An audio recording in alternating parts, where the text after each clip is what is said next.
Tá dando bom, agora acho que começou. Tá. Muito bom dia para todos e todas presentes aqui, aqueles que estão chegando. Sejam muito bem-vindos, sejam muito bem-vindas a este evento. Esse evento ele está sendo organizado pela Diretoria de Ensino Médio Profissional, pela Coordenação de Ações de Acolhimento de Humanização, da qual eu faço parte, e onde tenho buscado parcerias com instituições públicas ou sem fins lucrativos que possam contribuir com Pedro II na reflexão sobre diversas temáticas. Esta é a primeira ação mais geral da coordenação, né? Então, é um dia muito feliz para mim, é um dia muito feliz para a DEMP, que é a diretoria, para a Pró-Reitoria de Ensino, para a reitoria. É um pontapé inicial nessas ações que a gente espera que traga uma melhoria da convivência dentro do Colégio Pedro II, uma melhoria das relações sociais estabelecidas na escola, uma redução das mais variadas formas de violência que a gente enfrenta no espaço escolar. E agradeço muito a SaferNet, na pessoa aí da Isabela Ferro, a possibilidade da gente começar a dar esse pontapé inicial, refletindo sobre uma temática muito importante, que é o uso seguro e responsável da internet. A Isabela vai ter toda a liberdade, todo o tempo necessário para desenvolver o tema, e aí já dou uma primeira orientação, tá? Que todos mantenham os microfones desligados. Nós vamos ter um momento onde vai ter uma exposição dos assuntos, das temáticas pela Isabela, e vamos ter um momento também que será aberta a possibilidade de participação, de perguntas, que podem ser feitas tanto no chat, onde vou poder ler, né, ou a pessoa tem também a prerrogativa de, se quiser fazer uma pergunta, né, abrir o microfone, abrir o vídeo, fazer uma pergunta, também fique à vontade. A gente vai estabelecer esse momento de participação, tá? Vou avisar aqui no chat quando vai ser esse momento. Tá bom? Então, espero que todos tenhamos um proveitoso momento de reflexão, de conversa. O objetivo é nós pensarmos juntos. Nós não temos respostas prontas para tantos problemas que têm acontecido, tá? Então, quando a gente não tem respostas prontas, quando os problemas são complexos, são difíceis, o que a gente precisa fazer é se encontrar, conversar, buscar boas parcerias, como a SaferNet, né, que acabou de fazer uma parceria com o Ministério da Justiça. A Isabela vai falar um pouco sobre isso. Então, o objetivo aqui é a gente aproveitar ao máximo essa conversa, pensarmos juntos, refletirmos juntos e tentarmos fazer uma escola melhor, uma convivência melhor, tá bom? Muito obrigado, bom dia para todos que estão chegando. Eu passo agora a palavra para a nossa reitora, a professora Ana Paula. Bom dia a todos. Como o Carlos Turque, eu também estou muito feliz com a inauguração desse momento na escola, né? Não inauguração, né? Porque, de certa forma, a gente, dentro das nossas salas de aula, dentro dos nossos ambientes, tem procurado refletir sobre essas relações, mas agora, né, essas ações institucionais, elas conseguem abranger mais pessoas e mostrar o quanto a gente está preocupado com isso. Queria agradecer profundamente a presença da audiência. Muito obrigada pela participação de todos. Eu espero que vocês sejam multiplicadores daquilo que for debatido aqui. Nós não temos toda a comunidade, estou vendo agora que temos 23 participantes, contando com nós três, mas acho que a presença de cada um de vocês é muito importante para essa multiplicação. E se vocês estão aqui, vocês são as melhores pessoas para fazerem isso, por causa desse interesse de vocês. Queria agradecer a Proem pelas iniciativas que tem feito junto à DEMP, que é a Diretoria de Ensino Médio e Profissional, em especial a coordenadoria do Carlos Turque, que tem promovido e tem ido em busca dessas parcerias para melhorar aí essa situação na nossa escola. E queria agradecer a Isabela e a SaferNet pela disponibilidade, pela parceria e por compartilhar conosco todo o seu conhecimento e experiência. discutir a cidadania digital, né? E tudo o que implica em respeito do ambiente escolar é fundamental. Nosso ambiente escolar agora não é só mais presencial, ele é virtual também. A gente usa o WhatsApp para tudo, para se comunicar nos grupos das turmas, para se comunicar nos grupos de trabalho. Então, a gente não é mais só presencial, a gente não é só mais olho no olho, basta ver a maneira com a qual estamos nos comunicando hoje. Não é verdade? E o mundo digital, ele é relativamente novo para nós. Eu tenho 56 anos e eu não vivi um tempo de internet, né? É muito novo na nossa sociedade esse ambiente digital. E ele é muito dinâmico, né? Ele é muito dinâmico. Todos os dias surgem novas possibilidades de encontros, de aprendizados, de instrumentos que facilitam as nossas vidas, muita coisa. Até acender a luz agora se pode fazer usando as ferramentas digitais. Porém, infelizmente, nessas novidades também surgem oportunidades para que apareçam bullying, crimes virtuais, fake news, propagação de discursos de ódio e muita coisa que também nós não imaginamos. Muitas novidades também, que também não são positivas. A nossa escola, como todas as escolas nesse momento, estão refletindo sobre isso. A gente segue na busca da construção de relações respeitosas, de um ambiente harmonioso, presencial e digital. Nós buscamos, como todas as escolas, contribuir com a formação de um cidadão consciente.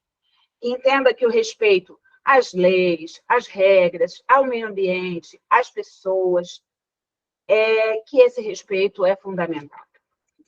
Então, eu espero que o dia de hoje seja apenas um de todos aqueles que a gente está organizando, que a gente está promovendo, seja muito produtivo para a construção daquilo que a gente vem chamando de cultura de paz. Acho que até usar essa palavra, né, da cultura de paz, é mais importante para que a gente tire a violência até mesmo do nosso discurso. A gente costumava falar de cultura de não violência, mas a ONU vem nos trazendo essa expressão da cultura de paz, que eu acho que já promove na gente a sensação, né, o intuito do que a gente realmente quer. Então, mais uma vez, eu espero que tenhamos um excelente encontro, que ele seja produtivo. Agradeço mais uma vez a presença de todos os que estão interessados. Espero que todos vocês sejam multiplicadores das ideias que a gente vai discutir aqui. E obrigada, Isabela. Obrigada, Turque. Bom encontro para nós. Paz. Muito obrigado, Ana Paula. Paz, é isso aí. Muito obrigado, Ana Paula, pelas palavras, pela abertura, pela acolhida. Fique à vontade para participar, ou para participar da maneira como der, né, para você. A gente sabe que você tem aí a rotina muito intensa, atribulada. Nós temos agora na sala 24 pessoas, né, descontando nós, né, que somos todos. Eu vou desligar a câmera, tá? Mas claro. Fique à vontade, Ana Paula. Obrigado. Nós tivemos um total de 93 inscritos, mais ou menos 41 pessoas para amanhã e os demais para a tarde. Como a gente tem aí de participantes 21 pessoas, eu vou deixar uma tolerânciazinha, né? Eu avisei lá nas orientações que fecharia a entrada a partir de 10h15, agora 10h15, mas entendendo que às vezes as pessoas podem ter alguns probleminhas para entrar, alguns imprevistos, eu vou esticar até 10h30. Eu vou deixar a Isabela já iniciar a entrar, estamos todos aí curiosos para conversar com a Isabela, conhecer, ter as orientações, e vou dar uma tolerância até 10h15. Então, até se alguém conhecer algum amigo que tenha feito a inscrição agora para amanhã, e por favor avise que eu vou admitir a entrada na sala até as 10h30. Tá? Aqui nós temos membros da comunidade escolar, responsáveis, servidores, estudantes. Digo que todos são bem-vindos, tá? E se sintam acolhidos e participantes desse momento importante que a gente vai ter. Isabela, a palavra é toda sua, conduza daqui para frente, tá bom? E mais uma vez, muito obrigado pela disponibilidade, pela generosidade e pela parceria. Muito obrigada, Carlos. Muito obrigada, Ana Paula. Super bom dia, pessoal, todos e todas que estão aqui conosco hoje. Meu nome é Isabela Ferro, eu sou colaboradora da ONG SaferNet Brasil. Eu atuo há quase 4 anos na SaferNet, em programas de engajamento jovem, então tenho uma atuação na ponta, né, com estudantes e também educadores que fazem parte aí de todo esse processo, né, de educação e prevenção às violências. E o trabalho da SaferNet é muito focado na promoção e na defesa dos direitos humanos na internet, né, nos ambientes digitais. É um pouquinho do que a gente vai falar hoje. Antes de começar oficialmente, eu vou só subir a minha apresentação aqui, mas queria convidar todas e todos para abrirem as suas câmeras, se sentirem confortáveis, entendo se não quiserem também, e também ficarem super à vontade para contribuir no chat, né? Como o Carlos comentou antes, a gente vai ter um momento no final para que a gente possa fazer essa troca por voz, né? Dialogar, fazer perguntas, mas o chat agora ele está aberto para vocês e eu particularmente amo quando tem uma interação no chat também, então fiquem, por favor, super à vontade para a gente poder ir trocando aqui, porque o nosso objetivo hoje, né, é falar um pouquinho de internet, de direitos humanos, um pouquinho desse contexto do que está acontecendo hoje no nosso país, mas o nosso objetivo principal, né, como Carlos trouxe, é mesmo dialogar e pensar soluções conjuntas. Não existem soluções fáceis para problemas complexos, né? A gente tem escutado muito isso, e é verdade. Então, o convite hoje é para que a gente possa dialogar, trocar, se acolher nas nossas inseguranças também, né? Porque sei que são muitas nesse momento, mas que a gente possa fazer essa troca bacana e que seja um momento construtivo, né? Para a gente poder depois também multiplicar esses conteúdos, essas informações com a nossa comunidade.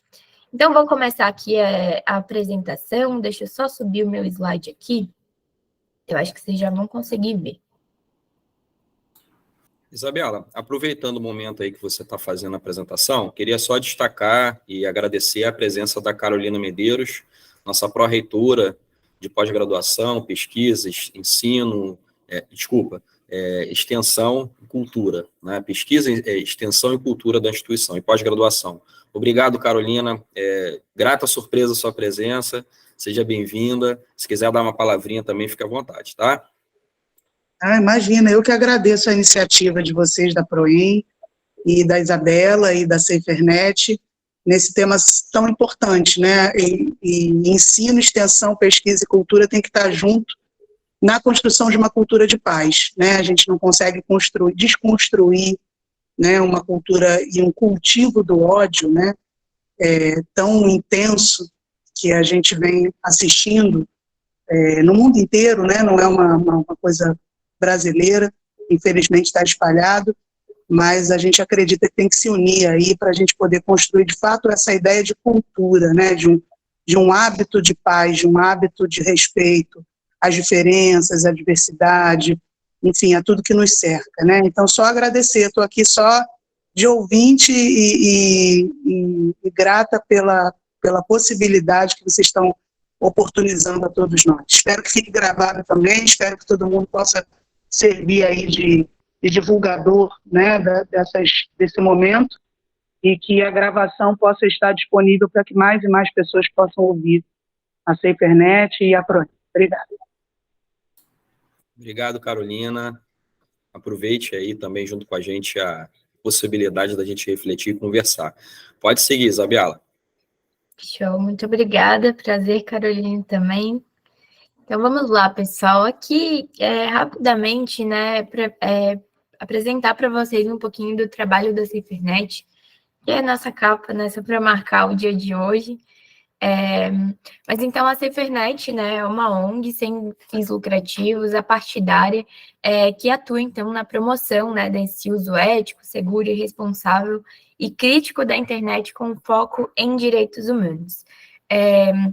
A gente tem alguns projetos que talvez vocês já tenham ouvido falar, né, que são os principais aqui, os carros-chefes da SaferNet, que é o nosso canal de denúncias, que é o denuncie.org.br, que é um canal que recebe denúncias de violação de direitos humanos na internet. E foi um pouquinho também através dele que, nas últimas semanas, a SaferNet firmou uma parceria com o Ministério da Justiça para criar um canal, que é o canal que a gente chama de Escola Segura. Daqui a pouco eu vou trazer ele mais estruturadinho aqui para vocês, para receber essas denúncias de ameaças a ataques a escolas, né? Então, daqui a pouco já explico para vocês como ele funciona e como também vocês podem utilizar e compartilhar, né, em caso de necessidade. Também trabalhamos com um canal de ajuda, que é um canal que orienta vítimas de violência online na internet, é o canal de ajuda.org.br. Todos esses serviços são gratuitos e estão disponíveis na internet, então a gente sempre indica, né, porque pode ser útil para você ou para alguém que você conhece, né, então é sempre bom a gente saber para poder também indicar. E temos também outros projetos, né, que acontecem em paralelo, como, por exemplo, o Dia Mundial da Internet Segura, que acontece em fevereiro, é uma data mundial que marca um pouquinho, né, desse trabalho de conscientização e prevenção às violências na internet. E também alguns projetos na área de educação, que é onde eu atuo hoje, onde a gente trabalha com educadores, com estudantes, com as escolas, e também no finalzinho eu trouxe um pouquinho desse trabalho para mostrar um pouquinho mais para vocês. Mas esse é o geralzão aqui, né, do que a gente faz no SaferNet. Então, nossa proposta mesmo, né, é educar para uma navegação livre e segura, a gente fazer essa conscientização para a gente poder fazer boas escolhas online, né? Então, é muito importante que a gente entenda logo de início que o trabalho da SaferNet é muito focado nessa parte de educação e prevenção. Então, é nisso que a gente aposta, né? A gente vai conversar muito hoje sobre isso, mas é nisso que a gente aposta. Que para a gente poder construir essa cultura de paz que a gente tem tanto falado, a gente precisa educar, a gente precisa dialogar, a gente precisa fazer isso que a gente está fazendo aqui hoje, e não só numa data específica do ano, né? Mas um trabalho de longa duração que tem efeitos no longo prazo. Então, pensar nesse contexto e pensar em como a gente pode se informar de forma segura, né, compartilhar conteúdos de forma segura, faz parte também do nosso trabalho de conscientização. Então, já estou dando umas prévias aqui do que a gente vai falar hoje, mas acho que é importante para a gente entender um pouquinho desse contexto. Carlos já falou, né, mas eu trouxe aqui só para a gente reforçar, que sempre que a gente está tendo interações com grupos grandes, é normal que a gente discorde em algum ponto, né? Que a gente tenha divergências, e não há problema nenhum nisso, né? Inclusive, são essas divergências e esse diálogo que constroem a nossa democracia. Mas o ponto muito importante é a gente ter muito respeito, né, na hora de comunicar essas divergências, enfim, qualquer incômodo que possa surgir. Então, eu conto 100% aí com vocês para a gente fazer um encontro tranquilo, né? Levando em consideração esses pontos de respeito, cultura de paz, tudo isso que a gente está falando. Só reforçando aqui o que já tinha sido trazido pelos nossos colegas. Então, podemos começar, gente. Eu gosto sempre de começar com uma dinâmica para chamar vocês para a conversa, né? Eu sei que os dias estão sendo cansativos, então nem sempre a gente está com paciência para ficar na frente da tela aqui interagindo. Então, eu queria entender um pouquinho de vocês, como vocês estão se sentindo hoje, né? Se estão aí conectados comigo, se estão online. Então, aqui a gente traz o nosso dogômetro, que é, inclusive, uma das ferramentas que a gente utiliza com estudantes, né, para engajar estudantes no nosso processo de aprendizagem.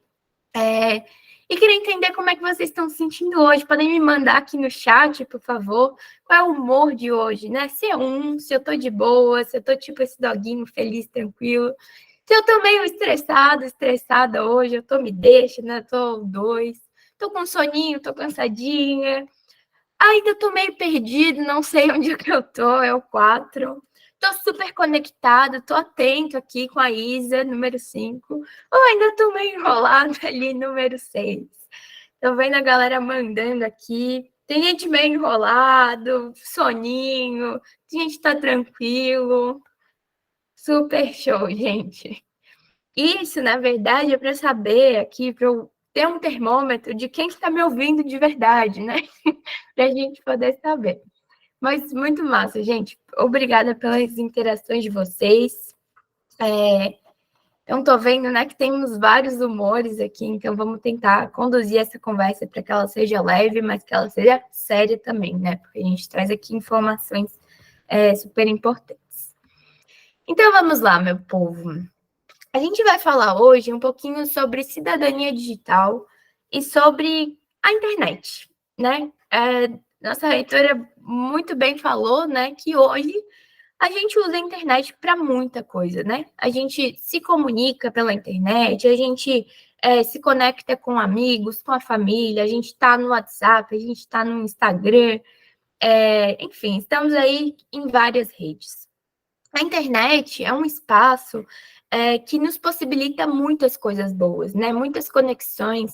No período de pandemia, que foi um período super difícil em termos de distanciamento social, ela foi também uma das ferramentas, né, que nos permitiu seguir ali com as nossas demandas na medida do possível. Então, quando a gente fala de internet, a gente está falando desse mundo de possibilidades, né? A gente assiste filme, a gente acessa a cultura, tem muita coisa legal acontecendo na internet. Só que assim como qualquer espaço público, a internet também apresenta os seus riscos. A internet também tem as suas questões das quais a gente precisa se preocupar. Então, o que a gente trata aqui como cidadania digital é como que a gente pode educar, criar habilidades, se conscientizar para que a gente possa fazer o melhor uso possível dessa ferramenta que é a internet, para que a gente possa entender quais são os nossos direitos, quais são os nossos deveres nesse espaço, quais são as nossas responsabilidades. Então, sim, podemos usufruir de tudo que a internet tem a nos oferecer, mas de forma segura, de forma responsável. Isso é um pouquinho do que a gente chama de cidadania digital. Só que na sociedade de hoje, quando a gente fala de cidadania digital, a gente está falando, sobretudo, de cidadania, de saber exercer os seus direitos também nesse espaço. Porque a gente está vendo, né, que a internet e as nossas redes sociais, os nossos dispositivos, tem também um impacto no nosso dia a dia. A gente não consegue mais desvincular, né, o mundo virtual, que a gente chamava, e o mundo real. Tá tudo junto, tá tudo misturado. Então, é um pouquinho dessa reflexão que eu convido vocês para a gente fazer hoje. Será que aí, no uso que vocês mesmos fazem dos seus dispositivos, das suas redes, desse universo que é a internet, pensem aí, quem está no WhatsApp, quem está nas plataformas, nas redes sociais, será que a gente está fazendo o melhor uso possível dessa rede? Será que a gente está fazendo o melhor uso possível da internet? Reflitam aí. Se quiserem, compartilhem no chat aí, a partir da experiência de vocês, o que vocês pensam sobre isso. Então, quando a gente está falando de internet, né, eu gosto muito de usar essa metáfora, que é uma metáfora que eu aprendi com o Rodrigo Negin. O Rodrigo é diretor de educação na Cefernet, ele tem muita experiência nessa parte de crianças e adolescentes, né? Então, mediação parental, responsabilidade de educadores, da comunidade escolar. E daí, o que ele sempre traz para a gente nessa metáfora é o seguinte: quando a gente está falando de crianças e adolescentes, a gente está falando de um público que está vulnerável, né? Então, quando a gente fala, por exemplo, de crianças e adolescentes que vão pela primeira vez explorar o oceano, a gente precisa estar atento a essas crianças e adolescentes e a gente precisa orientar essas crianças e adolescentes para que elas possam, aos pouquinhos, tomar consciência do que pode ser um risco no oceano e o que está ok eu fazer. Então, naquele oceano gigantesco, a gente começa, aos pouquinhos, a ensinar aquela criança a como que ela pode mergulhar ali. Então, se está vindo uma onda, é um sinal de alerta. Então, eu já posso me afastar. Agora, se o mar está tranquilo, está calminho, então eu posso ir aos poucos. Então, a internet é a mesma coisa. A gente precisa pensar a internet como a maior praça pública do mundo. E para que a gente possa garantir que as nossas crianças e adolescentes estejam seguros nesses espaços, a gente precisa orientar, né? A gente precisa mostrar o que é uma onda gigantesca que não é possível navegar e o que de repente é um mar calminho que a gente pode sim explorar e conhecer de forma conjunta. Então é um pouquinho da gente equilibrar essas oportunidades e esses riscos. Não temos só oportunidades na internet, mas também não temos só riscos na internet. E é importante que a gente compreenda isso. Então, a provocação que eu faço para vocês, porque aqui já estou percebendo, né, que a gente tem mais responsáveis e comunidade escolar, né, de orientação, professores, etc. Então, a provocação que eu faço para vocês hoje é um pouquinho da gente pensar das nossas responsabilidades enquanto responsáveis ou enquanto educadores, né? Será que a gente está ensinando a ler esses alertas no digital? Será que a gente está abrindo um espaço de diálogo com as nossas crianças e adolescentes para orientar sobre isso? E daí, um ponto que eu trago aqui é o que a gente chama de mito dos nativos digitais.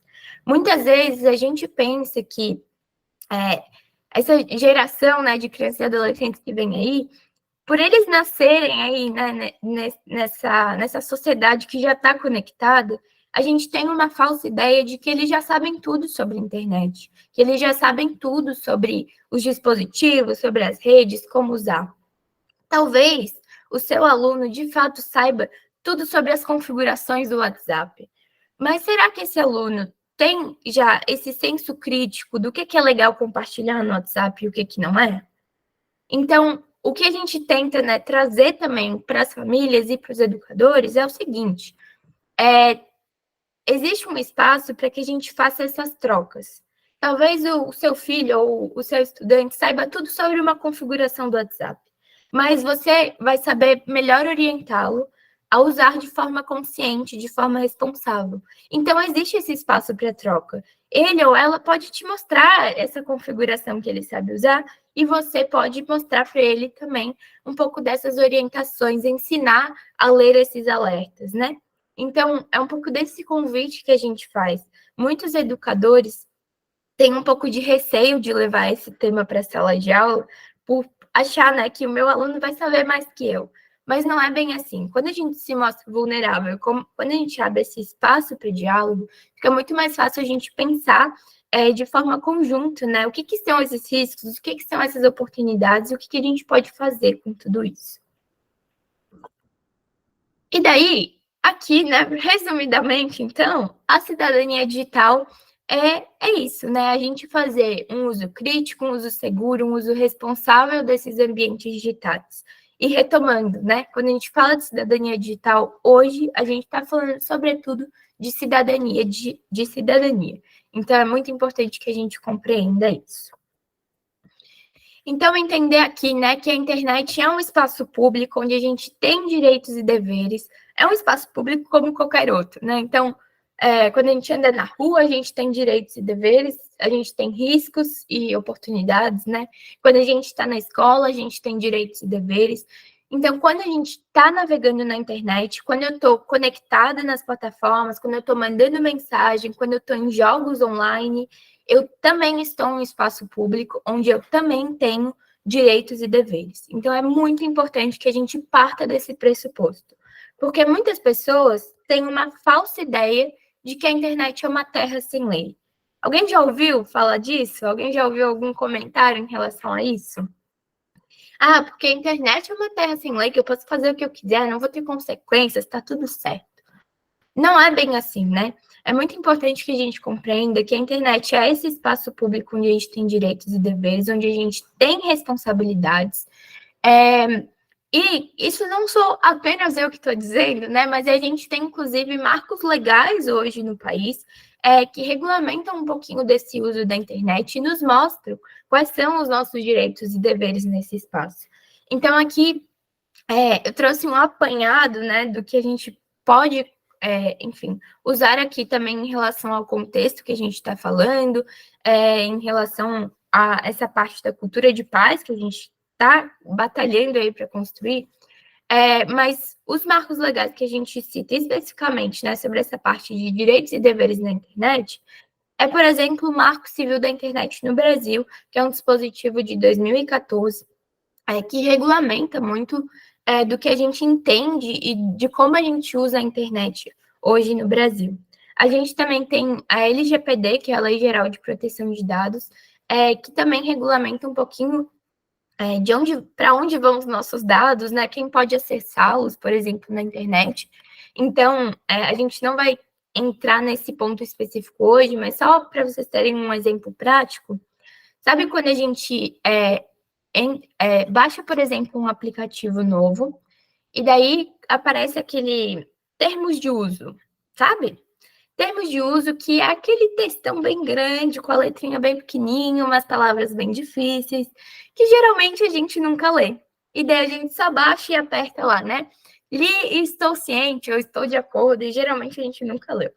Isso, por exemplo, é um dispositivo que está previsto lá na LGPD, porque toda vez que a gente baixa um aplicativo ou que a gente fornece os nossos dados para um site, para uma plataforma, a gente precisa entender para onde vão aqueles dados, né? Porque são dados pessoais nossos, aqueles dados falam muito sobre a gente. Então, é um pouquinho disso que traz a LGPD, né? A gente entender um pouquinho desse uso de dados nesse contexto que a gente, né, vai jogando os dados aí em todas as plataformas. Então, trazemos um pouquinho disso também, né, para a gente entender isso. Temos também, agora o mês de abril, é importante a gente reforçar isso, porque a gente tem o Programa de Combate à Intimidação Sistemática, que é o bullying, né? E no mês de abril a gente comemora, não sei se é a palavra certa, talvez a gente marque essa data, né? De combate e prevenção à violência nas escolas, e também de combate ao bullying e ao cyberbullying. Então, é importante que a gente tenha conhecimento também desses dispositivos para a gente saber onde a gente está amparado quando a gente está navegando na internet também. Entender os nossos direitos e deveres também faz parte da construção da nossa cidadania. Então, até aqui, gente, como é que tá aí? Tá tudo certo? Estão comigo? Tem alguma questão que vocês queiram levantar? Vocês podem ir mandando aqui no chat. Tudo certo. Show de bola. Então, tá bom. Fiz esta introdução que não foi pequena, né? Já foi bem grande. Mas para a gente poder adentrar, então, a temática mais específica de hoje. Quando a gente está falando, então, de redes, de jogos online, da internet em todo, né? De plataformas digitais, a gente está falando de várias coisas que compõem esse mundo online, né? Esse universo de coisas.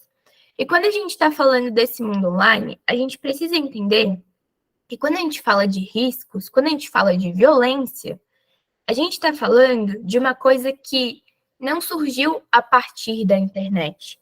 A internet pode, sim, potencializar, muitas vezes, esses discursos violentos. Mas o discurso violento, ele não surge a partir da internet. O discurso violento, ele está na nossa sociedade, ele já está em outros espaços e ele acaba se multiplicando na internet.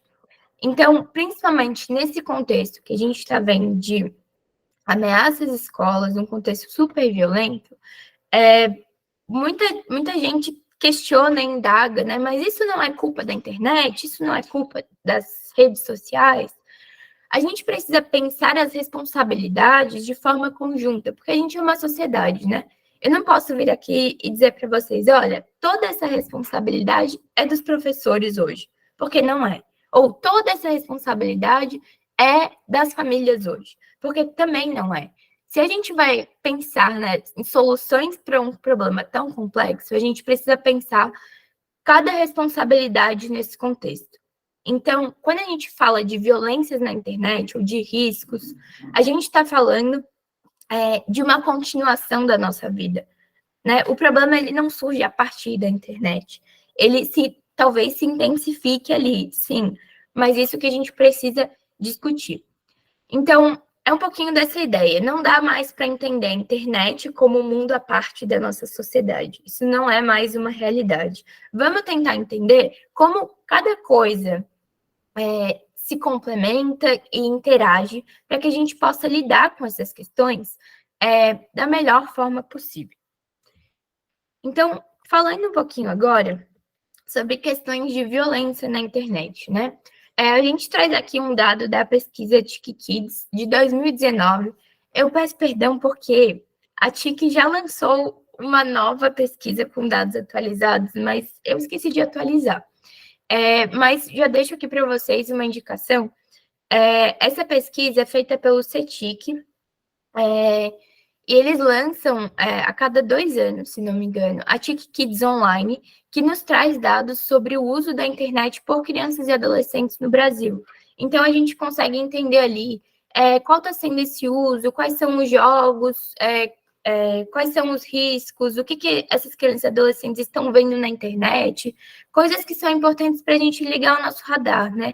Então, eu estou vendo ali que, por exemplo, aqui, 43% das crianças e dos adolescentes de 9 a 17 anos já viram alguém ser discriminado na internet. Isso é um dado importante para a gente entender qual é o tipo de discriminação, qual é o tipo de conteúdo, como que a gente pode mediar enquanto, por exemplo, famílias que estão aí presentes, como é que a gente pode mediar esse uso, né? Como é que eu posso dialogar com o meu filho, com a minha filha sobre isso? Então, alguns dos motivos, né, que essas crianças e adolescentes indicam que já viram outras pessoas serem discriminadas, né, justamente a cor ou a raça, a aparência física, por gostar de pessoas do mesmo sexo, pela religião.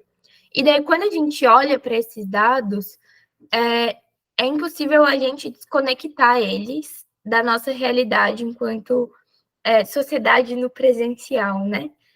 Essas violências que a gente vê elencadas aqui não são violências que a gente vê apenas na internet.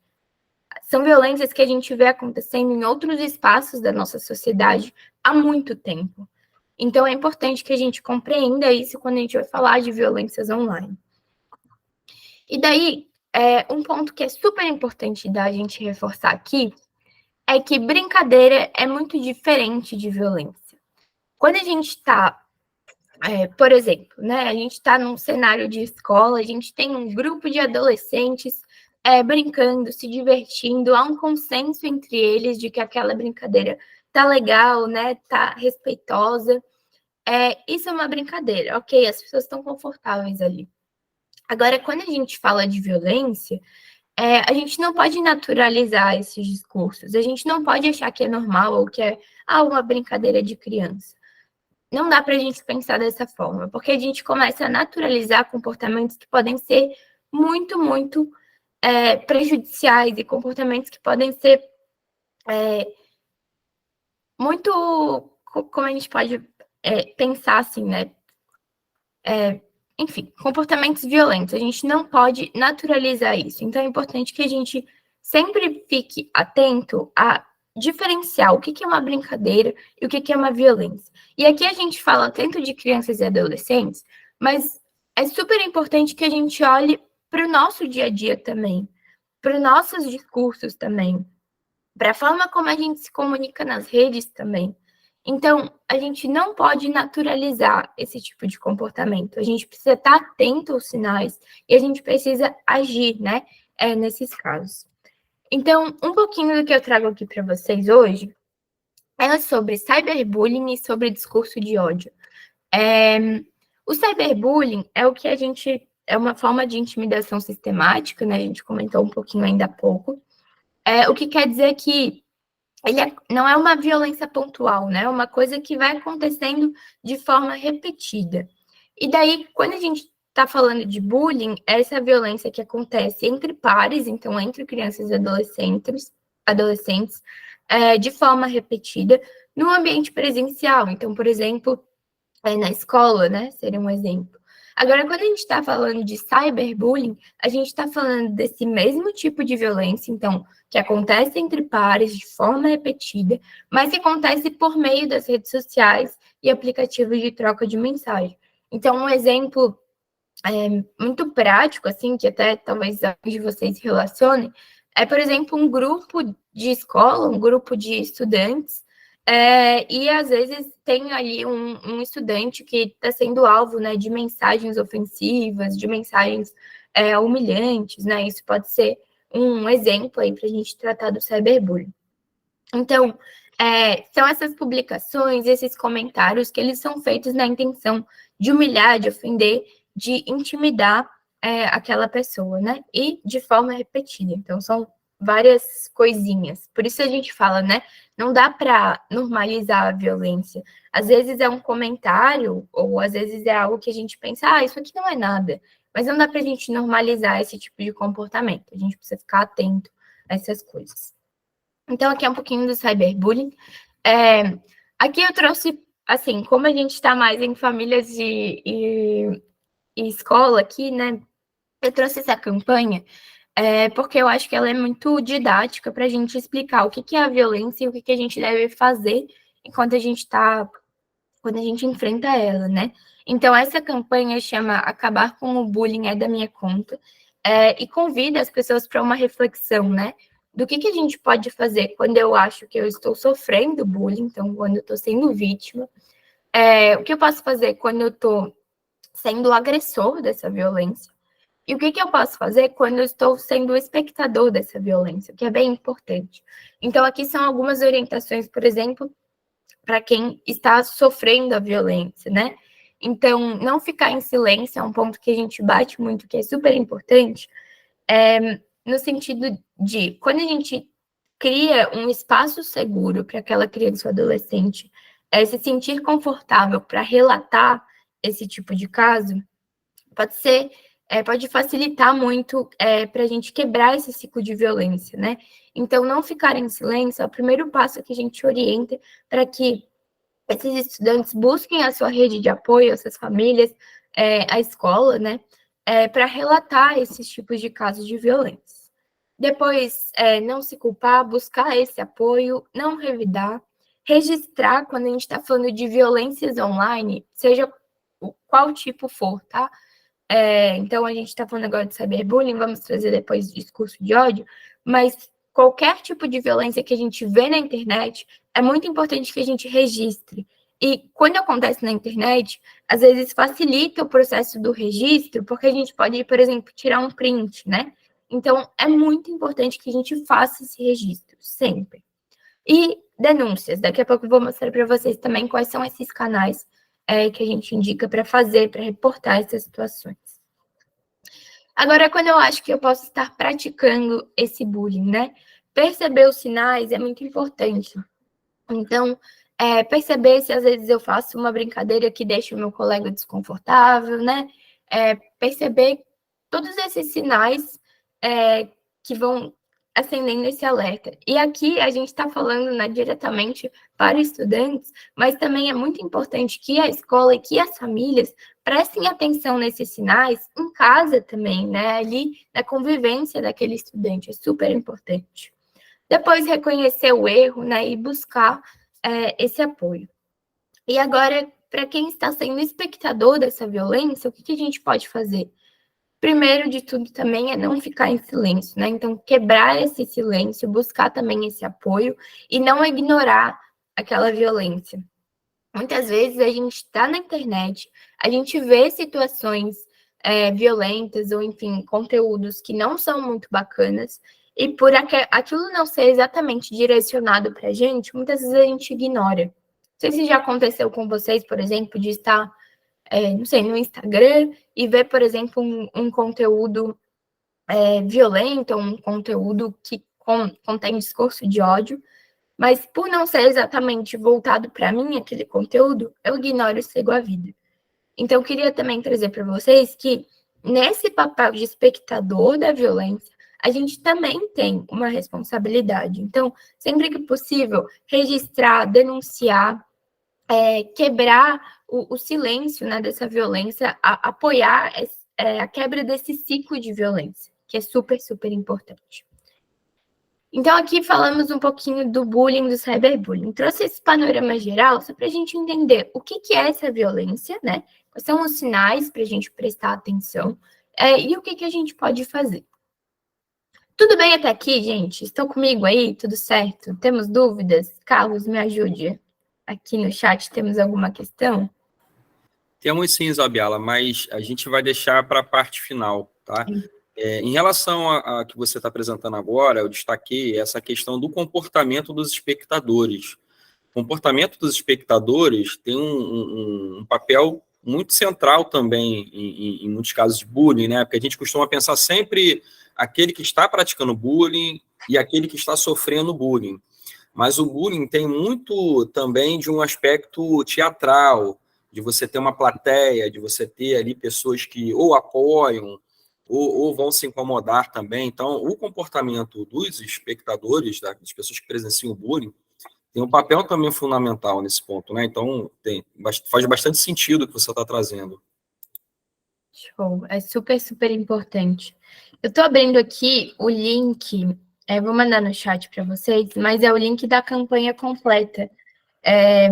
Então, quem tiver interesse depois, pode entrar nesse link aqui, eu encaminhei no chat, que vai ter, né, o infográfico completo. Aqui a gente traz um resumo, né, para dar tempo aqui na fala, mas daí tem todas as informações que vocês podem conhecer melhor depois.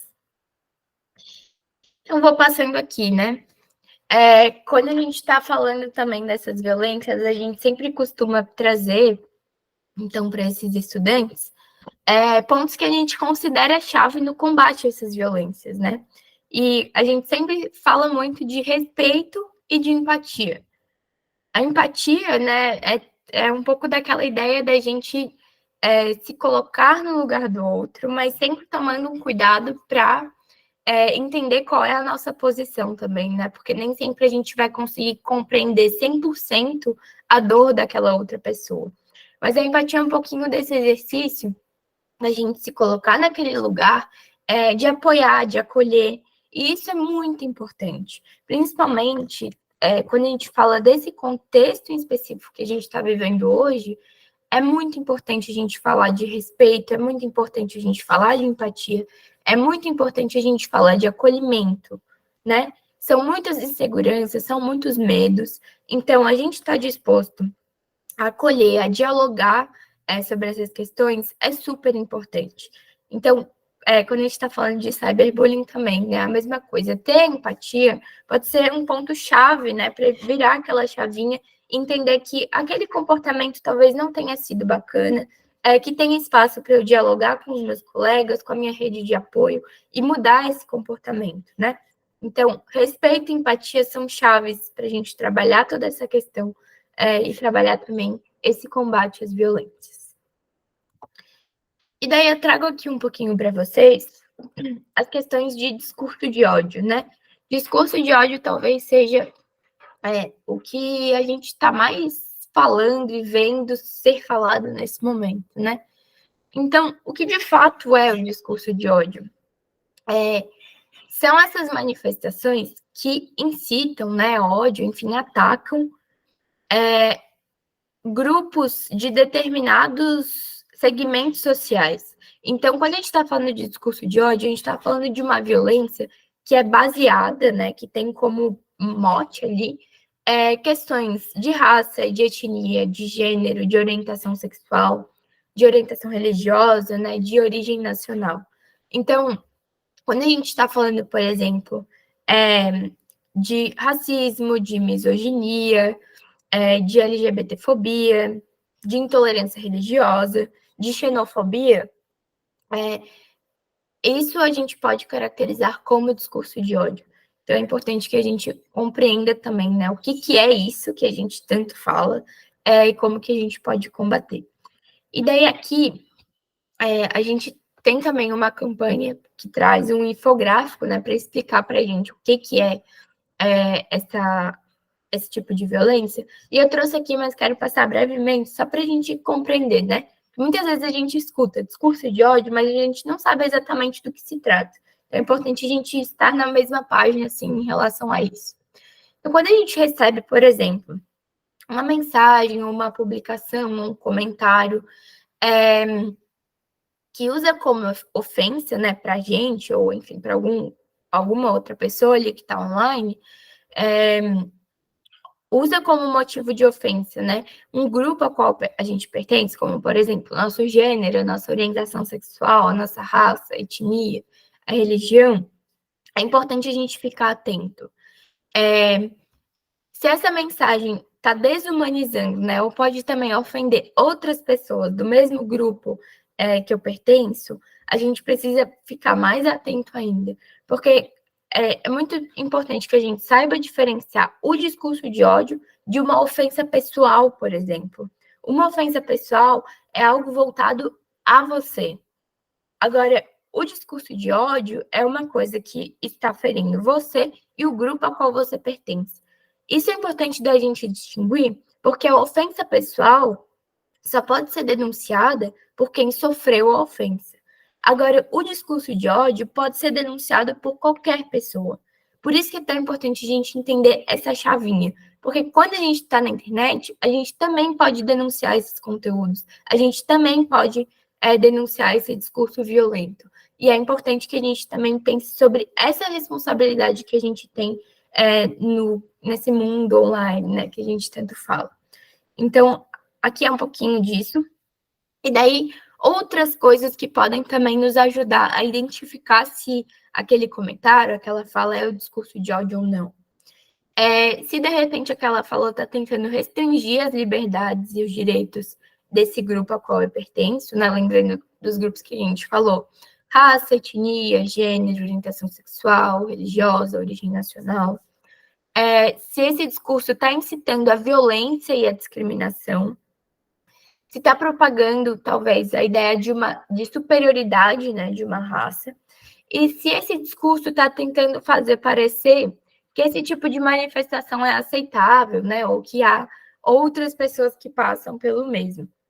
E aqui eu chamo a atenção por uma frase, né, que a gente tem escutado muito, que a gente precisa ficar muito atento, que muitas vezes a gente escuta relatos de violência, ou a gente vê situações acontecendo, e a gente vê muitas respostas do tipo, isso aí é mimimi, isso aí não é nada.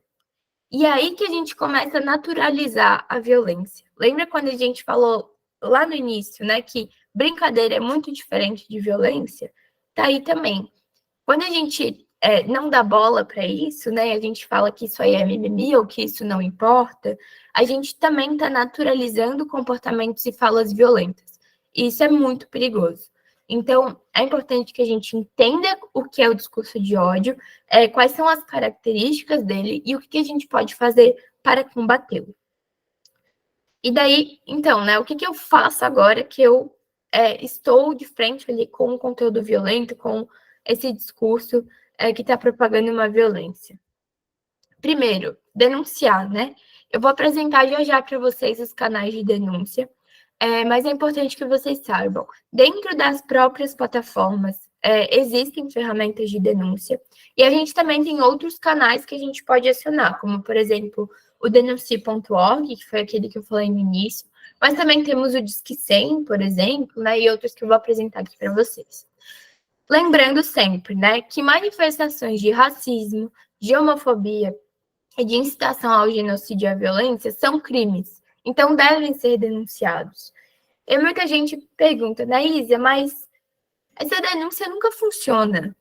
Será que eu tenho que denunciar mesmo? Sim, vamos denunciar. Porque é importante que a gente reporte esse caso e que a gente entenda que, a partir do momento que a gente começa a reportar, né, e não tratar aquilo como normalidade, a gente vai acendendo alertas para a gente pensar possibilidades, políticas públicas de combate a esse tipo de violência. Então, sim, é muito importante que a gente denuncie, ainda que a gente reconheça, né, que o nosso sistema tem algumas falhas, ele pode ser lento, mas a denúncia é super importante nesse contexto. Então, sim, vamos denunciar sempre que possível. Depois, se proteger, né, é legal a gente sempre pensar, quando a gente está falando de internet como um espaço público, vamos supor aqui que a internet é como a rua, né? Quando a gente está na rua, a gente está convivendo com várias pessoas que a gente não conhece, por exemplo. Então, quando eu estou na internet, eu acabo esquecendo um pouquinho disso, né? Que eu estou num espaço público, que eu estou convivendo com muitas pessoas que eu não conheço. Quando a gente está na rua, por exemplo, a gente não sai, né, dando aí o nosso CPF, o nosso nome completo para várias pessoas aleatórias que a gente não conhece. Mas às vezes a gente faz isso na internet. Às vezes eu posso ter um perfil aberto, por exemplo, no Instagram, que deixa ali exposta muitas informações sobre mim. Por exemplo, o local onde eu moro, onde eu estudo, né? Às vezes posta ali uma foto com uniforme escolar, por exemplo. Isso pode ser, eventualmente, uma informação que é pessoal sua, que está exposta ali como se fosse na rua, né? Num espaço público. Então, é importante que a gente perceba essas coisas e que a gente tome alguns cuidados para proteger as nossas informações pessoais. Dados como a nossa localização, por exemplo, podem ser dados que nos coloquem em riscos em algumas situações. Então, é sempre importante que a gente pense um pouquinho sobre isso, né? Reflita um pouquinho sobre isso, antes da gente postar algo na internet, antes da gente divulgar ali uma informação que pode ser pessoal num espaço que é público. Sempre importante lembrar disso. Então, proteger essas informações é super importante. Agora, buscar o apoio também é muito importante, né? Eu entendi o que a Neide perguntou aqui, mas depois, Neide, a gente pode fazer na rodada de perguntas um pouquinho mais explícito aí para a gente compreender tudo. Mas o que também é importante aqui é a gente buscar esse apoio, né? Então, existem grupos, coletivos, redes, por exemplo, o que o colégio está promovendo hoje, né? Também é uma forma da gente buscar esse apoio. Então, isso é super importante. Agora, se empoderar também, né? O empoderamento também é muito importante aqui, que se a gente está na internet e a gente tem aquele poder nas nossas mãos, e a gente não está satisfeito com essas situações de violência, então por que a gente não ocupa essa rede com conteúdos positivos, né? Com conteúdos que valorizam a diversidade, que promovem a cultura da paz, o respeito e esse debate qualificado? Super importante a gente pensar nisso, e daqui a pouco eu vou trazer também mais alguns detalhes sobre isso, mas é importante que a gente entenda que a gente também tem uma responsabilidade quando a gente compartilha uma informação, quando a gente faz uma postagem, também existe uma responsabilidade aí. Daqui a pouco a gente vai falar um pouquinho disso. Então, aqui é um pouco para a gente fechar essa ideia das violências que a gente trouxe, né? Então, um pouquinho de cyberbullying, um pouquinho dos discursos de ódio. Importante, né? Se você presenciou algum tipo de violência, é importante que faça a denúncia. E aqui a gente traz para vocês, então, o denuncie.org, que é um canal da Cifernet que recebe denúncias de violações de direitos humanos na internet. Ele é gratuito, anônimo, então recebe ali, né, páginas públicas, por exemplo. Vocês podem copiar o link da página e colocar ali para fazer a denúncia daquele conteúdo. Dentro das próprias plataformas, né, que eu vinha dizendo, também existem formas da gente denunciar. Então, por exemplo, lá no Instagram, vocês usam o Instagram? Só para não estar descontextualizado aqui. Usam o Instagram? Sim, então, no Instagram, por exemplo, todas as publicações do Instagram, não sei se vocês já perceberam, tem aqueles 3 pontinhos, né, no canto superior. Naqueles 3 pontinhos, quando a gente aperta, todas as publicações vão nos mostrar essa guia, né? Que a gente pode denunciar a publicação. Então, aperta ali no denunciar, ele vai aparecer uma lista de coisas, né? Para você selecionar o porquê você está denunciando e envia a sua denúncia para a plataforma. É possível que esse conteúdo saia do ar. Claro que tem todo um processo ali, né, de avaliação desse conteúdo, mas é possível que esse conteúdo saia do ar. Então, é importante que a gente denuncie também. No Facebook também, né, as publicações sempre tem escrito ali, né, esse obter apoio ou denunciar publicação. Então, quando a gente aperta ali também, a gente pode denunciar e vai aparecer também aquela lista, né, do porquê que a gente está denunciando. É importante enviar essa denúncia. No TikTok também, não sei se usam o TikTok, mas o TikTok é uma rede que é muito popular entre os jovens, né, entre os adolescentes. Então, se não usam, mesmo assim é importante a gente entender como que a rede funciona e como que a gente pode usar esses mecanismos. Tá dando... mas como que a gente pode usar esses mecanismos que a gente possa também orientar, né, os jovens, as crianças, os adolescentes. Então, também tem essa ferramenta de denúncia para relatar conteúdos lá no TikTok. E agora, um pouquinho desse contexto mais em específico que a gente está vivendo, né? A gente falou aí de alguns tipos de violência que a gente tem visto muito, muito frequente na internet, o que a gente pode fazer frente a isso. E agora eu queria trazer brevemente um pouquinho para vocês desse contexto mesmo que a gente está vivendo, né? Não dá para a gente fugir dessa discussão, então é importante que a gente se muna de informações seguras, né? Então, aqui, vou deixar a recomendação para vocês. O Instagram da SaferNet é um local onde a gente faz várias publicações que são mais curtinhas, mas que trazem informações super pertinentes. Então, se quiserem acompanhar ou, enfim, verificar esses conteúdos, é @SaferNetBR, que é, inclusive, onde essa postagem que eu vou falar agora está disponível. Também temos outros textos, outros materiais e guias disponíveis no nosso site, que é safernet.org.br.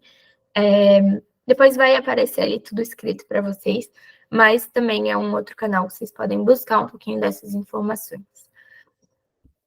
Então, assim, né, a gente falou muito, em casos de violência, de estar atento aos sinais. E no contexto que a gente está hoje, dessas ameaças às escolas, também é super importante que a gente se atente aos sinais, lembrando sempre que não é a responsabilidade de X ou de Y, é uma responsabilidade conjunta, é um diálogo que a gente tem que fazer de forma conjunta, né? Senão a gente não vai resolver o problema no longo prazo. Então, pontos de atenção, né, que a gente traz aqui. Ficar atento a sinais de reações muito extremas, comportamentos muito agressivos é um ponto importante. Olhar também para essa parte do isolamento social, né? Então, quando aquela criança, adolescente, o jovem, se desconecta de forma muito repentina, né? De atividades escolares, tem mudanças de hábitos muito fortes em sono, alimentação, são sinais que a gente precisa ficar atento. Essa expressão, né, de sentimento de perseguição e verbalização de planos de vingança, então, em conversas com a família, em conversas na escola, até na própria internet, né, então, às vezes em conversas em fóruns de jogos online, é importante estar atento, né, fazer essa mediação junto com aquela criança, aquele adolescente, aquele jovem. Fascinação e obsessão por armas também é um sinal que a gente precisa ficar atento, né? Então, quando temos publicações de fotos, de vídeos que exaltam esse uso, é super importante que a gente fique atento. As pesquisas na internet, né, sobre ataques, sobre tragédias, sobre conteúdos de apologia à internet, e a glorificação de ataques e de atiradores. E aqui tem também um outro guia que eu vou deixar disponível para vocês, mas que é muito importante a gente se atentar à forma como a gente comunica tudo isso que está acontecendo. Porque muitas vezes, na intenção de passar uma informação, né, ou, enfim, dizer para alguém que algo está acontecendo, a gente acaba compartilhando conteúdos desinformativos, às vezes conteúdos que estão ali só para gerar pânico, para gerar medo, para gerar caos na sociedade. Então, é muito importante a gente ter esse cuidado. E outra coisa que é importante também é quando a gente vai comunicar isso, ou, enfim, um caso específico, ou um contexto, é que a gente não comunique, a gente não exalte o autor, né, daquela violência. É justamente o caminho contrário, porque senão a gente gera o que vários especialistas têm chamado de efeito contágio. Vocês se ouviram aí um pouco dessa discussão nos últimos tempos, mas o efeito contágio é quando essas pessoas, né, que estão promovendo esses ataques, um dos objetivos é realmente ser glorificado, né? Então, estar nos jornais, estar nas páginas da internet, isso é também um dos objetivos. E daí, quando essa pessoa consegue, de fato, ter essa fama, isso gera o que os especialistas chamam de efeito contágio, que isso inspira outras pessoas a também pensar em executar esses tipos de ataque. Então, a forma como a gente comunica isso, como a gente noticia isso, é super importante, é um ponto super chave para a gente pensar nessa prevenção e nesse combate a esses tipos de violência. Então, esses são pontos aqui, né, para a gente ficar atento aos sinais. E aqui a gente também traz um ponto que é importante, né? Quando a gente está falando desse contexto, a gente não pode fechar os olhos para questões de saúde mental também. Também não podemos resumir e atribuir a causa de tudo à saúde mental, mas entender que a saúde mental também é um pilar importante nessa discussão. Então, entender, né, se tem um serviço de acolhimento disponível na escola, ou se a família está prestando esse acolhimento, se tem, por exemplo, a possibilidade de buscar pessoas especializadas, né, para fazer esses acolhimentos, então é super importante. E aqui a gente reforça, né, o canal de denúncias, o canal de ajuda, mas principalmente nesse ponto de saúde mental, o CVV, né, que é o Centro de Valorização da Vida, que realiza esse apoio emocional e prevenção do suicídio através do número 188. Então, também é importante que a gente conheça esse canal. No final, eu vou apresentar para vocês também um mapa de saúde mental, que pode ser uma alternativa para esse acolhimento em termos de saúde mental também. E daí, o que eu trago aqui para vocês, que é aquele guia que eu estava comentando, a CFNet, em parceria com o YouTube, lançou na semana passada, esse guia, né, de como falar sobre ataques violentos nas escolas. Esse guia ele é mais voltado para criadores de conteúdo, então para pessoas que realmente, né, fazem essa comunicação mais intensa na internet, mas eu acho ele um material super incrível para qualquer público, não só para criadores de conteúdo, porque ele fala muito sobre a importância da gente ter esse cuidado nesse compartilhamento de notícias, na forma como a gente comunica, né? Então, aqui tem algumas dicas que são importantes, né? E daí, depois eu posso também compartilhar com vocês. Já deixa eu mandar o link aqui. Esse conteúdo completo, que eu acho que vale a leitura e vale também o compartilhamento, né? Mas aqui, de forma geral, aquilo que a gente estava falando, né? Não divulgar nomes, não divulgar fotos, não exaltar, né, aquela pessoa que foi autor ou autora do ataque. Então, isso é super importante. Aqui, abre o link, deixa eu mandar para vocês. Link do guia completo.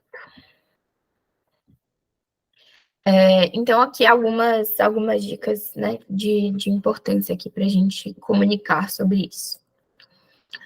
E agora, eu queria passar para vocês um videozinho. Ele é super curto, tem 2 minutinhos. Ele foi gravado pela Bárbara Yamazaki, que é de São Paulo, uma jovem que participou de alguns dos nossos programas de engajamento jovem. E ela fala de uma forma muito, muito dinâmica, assim, sobre o que é a cultura de paz e sobre quais são as nossas responsabilidades, né? Enquanto família, enquanto educadores, escola.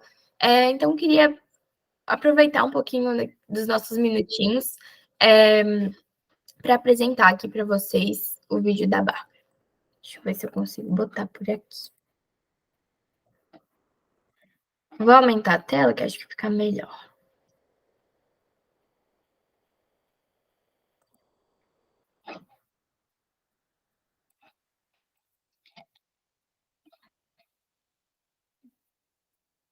Nos últimos meses, diversas notícias de violência no âmbito escolar foram divulgadas. Com situações tão alarmantes, trabalhar a cultura de paz nas escolas se mostra urgente. Mas o que seria isso? Segundo a ONU, cultura de paz é um conjunto de valores, atitudes, modos de comportamento e de vida que rejeitam a violência e que apostam no diálogo e na negociação para prevenir e solucionar conflitos. Hoje trago 5 dicas de como desenvolver a cultura de paz na comunidade escolar. Envolvimento de toda a comunidade escolar. O comprometimento com a cultura de paz deve envolver os familiares, estudantes, professores, gestores, ou seja, todas as pessoas da comunidade escolar. Converse sobre o assunto explicando sua importância e possibilidades de ação. A abertura para o diálogo. É preciso ouvir as necessidades da comunidade escolar para só então traçar um plano de ação. Com uma boa escuta ativa, é possível acolher, dialogar e encontrar soluções em conjunto. Desenvolvimento de habilidades socioemocionais. Incentivar o estar presente ajuda a diminuir a ansiedade e a regular as emoções. Experimente meditações, momento de relaxamento, incentiva o diálogo, experimentações culturais diversas, valorização da diversidade, incentivo ao protagonismo estudantil. Permitir que os estudantes desenvolvam seus projetos, elaborem seus clubes ou proponham eventos e debates ajuda na formação da autonomia, responsabilidade, senso de pertencimento e liderança, que contribuem para um ambiente mais seguro e acolhedor. Dinâmicas. Por meio de dinâmicas em um espaço seguro, é possível trazer repertório para estudantes e educadores sobre como enfrentar situações que exigem paciência, tolerância, comunicação não violenta, assertividade e ação. Cada comunidade escolar tem seu jeito único de implementar a cultura de paz. O mais importante é manter a consistência o ano todo, não somente em eventos ou períodos determinados. A mudança na educação envolve a sociedade toda. Vem com a gente?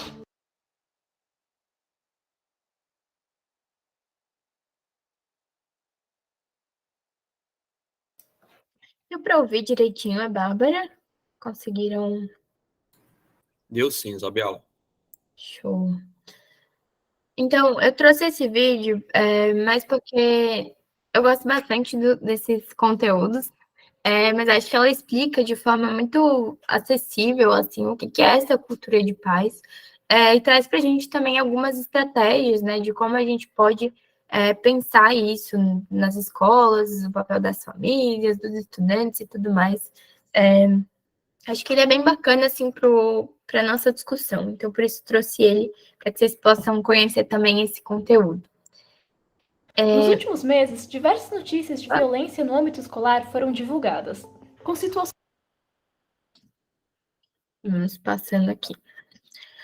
Bom, a gente falou, então, né, um pouquinho sobre cidadania digital, sobre nossos direitos e deveres na internet, passamos um pouco sobre essa questão das violências, do contexto atual, e daí trago também aqui uma reflexão que tem também um pouco a ver com aquela parte de desinformação que a gente comentou brevemente, mas que é um pouquinho dessa reflexão do que a gente tem consumido na internet, né? A gente falou sobre a internet ser esse espaço de muitas oportunidades, mas também alguns riscos. E quando a gente fala desse espaço, a gente também está falando de um espaço que nos bombardeia de informações a todo tempo, né? Muitos conteúdos, vídeos, imagens, notícias, textos. Então, é muito importante que a gente faça essa reflexão do que a gente tem consumido na internet, né? Com qual tipo de conteúdo a gente está engajando na internet. Isso também é muito importante. Então, pensar um pouquinho sobre isso, pensar também no nosso bem-estar dentro desse contexto, né? As famílias estão muito aflitas, os educadores, a gestão escolar estão muito aflitos, né? Então, como que a gente pode também cuidar da gente nesse momento para que a gente possa cuidar do outro, né? Então, é muito importante a gente fazer essas reflexões. A Bárbara trouxe no vídeo, né? Algumas formas da gente também despertar um pouco mais para essa valorização, né, da arte, da cultura, da educação. Então, como que a gente pode fazer isso de forma conjunta, né, num diálogo conjunto que faça sentido, que acolha as nossas inseguranças, e como que a gente pode também pensar no nosso bem-estar, na nossa saúde nesse contexto que é tão delicado. Então, um pouquinho dessa reflexão. E daí, quando a gente traz aqui, né, que você é o que você consome, inclusive na internet, a gente também tem que se atentar um pouquinho para essa parte da desinformação. A gente sabe que o contexto exige muita atenção, mas também exige muita responsabilidade. Quando a gente está, por exemplo, num grupo de WhatsApp e estão rolando várias mensagens com possíveis ameaças, a gente precisa entender de onde vem aquela informação. Porque muitas vezes essas informações elas estão sendo circuladas justamente para gerar medo, gerar caos, gerar o pânico. Então é muito importante que a gente, sim, esteja atento nesse contexto, mas que a gente tenha também serenidade e um olhar cuidadoso para esses conteúdos que a gente recebe, para essas notícias que a gente recebe. E daí, quando a gente fala, né, de notícias falsas, geralmente a gente atrela justamente e diretamente, né, as fake news ou as notícias 100% falsas, né? Mas é importante que a gente entenda que nesse contexto de desinformação, a gente não está falando apenas de notícias que são 100% falsas ou 100% um conteúdo fabricado, né? Quando a gente fala de desinformação, a gente tem 7 tipos de desinformação. E daí eu trago isso mais para contextualizar vocês, que às vezes uma notícia falsa é, por exemplo, isso que a gente chama de falso contexto. Pega uma notícia ou pega uma imagem de algo que aconteceu há anos atrás e volta a circular no contexto de hoje, justamente, né, para causar algum tipo de pânico, algum tipo de medo. Então, isso pode ser um exemplo, né, desse falso contexto. Uma notícia que é verdadeira, só que aconteceu muito tempo atrás e traz de volta para circular no contexto de hoje. Então, a desinformação ela não é só aquele conteúdo 100% falso, aquele conteúdo que a gente já bate o olho e a gente sabe que isso aí não tá legal. A desinformação, ela passa por outros tipos também, que podem ser mais difíceis a gente identificar. Então, a gente precisa tomar esse cuidado, fazer a checagem das notícias, né? Então, se eu tô lá no grupo de WhatsApp, eu recebi um texto, por exemplo, né? A gente recebe muita mensagem encaminhada. É importante que eu avalie a veracidade daquele texto, se aquele texto tem autoria, ou um olhar atento para a escrita daquele texto. Geralmente, textos que têm muitos erros ortográficos, né? São textos que a gente deve desconfiar. Então, a gente precisa olhar para aquela mensagem antes de compartilhar, fazer essa checagem, né? Será que isso é verdadeiro ou não? E o que eu posso fazer nessa situação? Então, a dica de ouro aqui, né, se eu não tenho certeza daquele conteúdo que eu recebi, principalmente quando a gente está falando de um conteúdo do tipo ameaça uma instituição, né, ou ameaça um ataque, se eu não tenho certeza, é melhor que eu não compartilhe. Mas, Isa, e se for verdade, o que a gente vai fazer? Não vai fazer nada? Não. Se a gente está em frente àquele conteúdo que a gente acha que pode ser uma ameaça, mas a gente não tem certeza, a gente vai buscar as autoridades e vai fazer a denúncia adequada para que aquelas autoridades possam lidar com aquela situação. Então, aqui, né, a gente trago para vocês, reforçando, nosso canal Escola Segura, que é esse canal que foi criado justamente nesse contexto de ameaças às escolas, em parceria com o Ministério da Justiça. Esse canal, ele é anônimo e recebe essas denúncias de ameaças às escolas. Então, dá para fazer a denúncia diretamente, né, pelo link, que é esse daqui, que eu posso também encaminhar aqui no chat para vocês. E em caso de urgência, dá também para a gente acionar via WhatsApp, usar o Disque 100, né, que é o canal que recebe também denúncias de violações de direitos humanos, ou ainda acionar a emergência, que é o 190. Então, é muito importante a gente conhecer também esses canais, né? Aqui também, então, né, reforçando o Disque 100, o canal de ajuda em caso de vítimas de violência online que precisam de um acolhimento, de uma orientação, né? O canal de ajuda é um canal gratuito, também é anônimo e que acolhe essas vítimas com orientações. Então, aqui também tem outro ponto. Tem também o mapa de saúde mental, que eu comentei brevemente com vocês quando a gente estava falando daquela parte de saúde mental, né, de buscar ajuda especializada, do CVV. O mapa de saúde mental, ele mapeia nas regiões onde que a gente pode encontrar esses serviços de apoio psicológico, né, com preços acessíveis, preços sociais. Tem algumas opções também, dependendo ali de atendimentos gratuitos, por exemplo, sei que tem para educadores esse atendimento gratuito, então é um canal legal da gente conhecer também, para estar munido aí, né, dessas informações, quando o assunto é nosso bem-estar, nossa saúde mental, e o acolhimento também, nesse momento super delicado.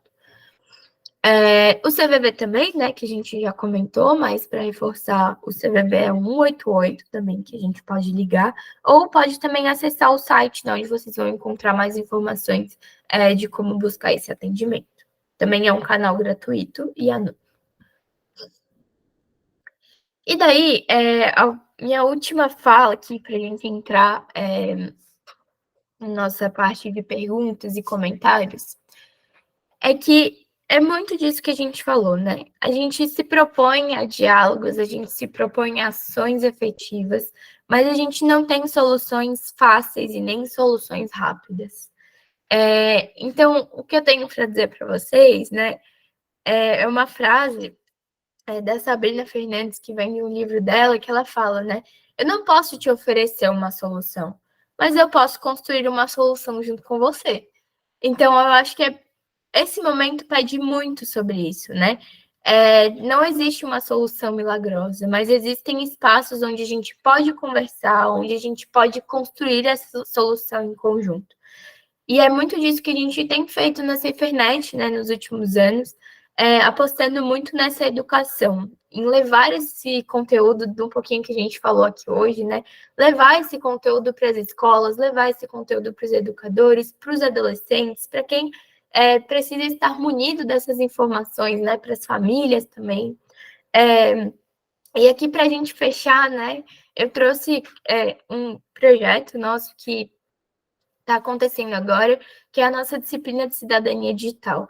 Então, é uma disciplina eletiva, né, que a gente oferece para as escolas de forma gratuita, que convida, então, a educadores que recebem um curso da Safernet, recebem orientação da Safernet, para levar esses conteúdos de cidadania digital para a sala de aula, né? Então, multiplicar isso com adolescentes, com estudantes, para que a gente possa, de pouquinho em pouquinho, pensar nessa cultura digital, né?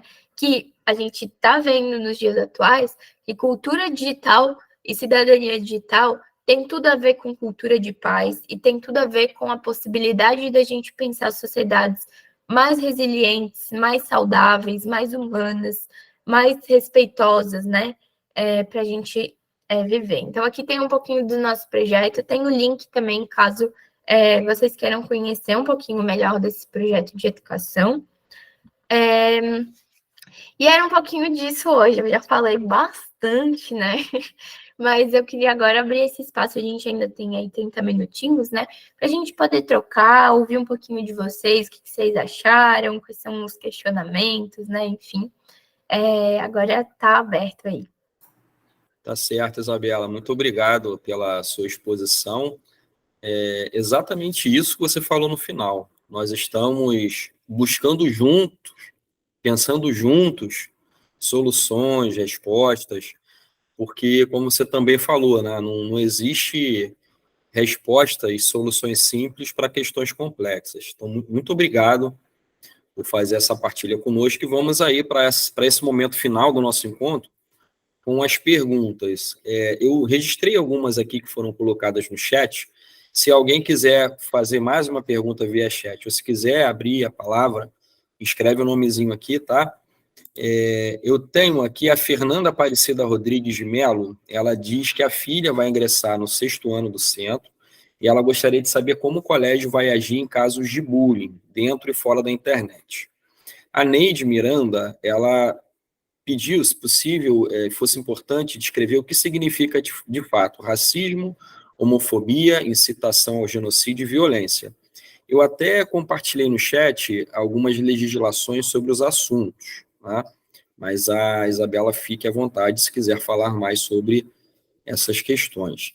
E a Fabrícia Guimarães, ela perguntou se no site da Cifernet a gente encontra materiais voltados para crianças e responsáveis, né, na faixa, quer dizer, materiais voltados para responsáveis, crianças na faixa de 6 a 11 anos, mais ou menos, tá?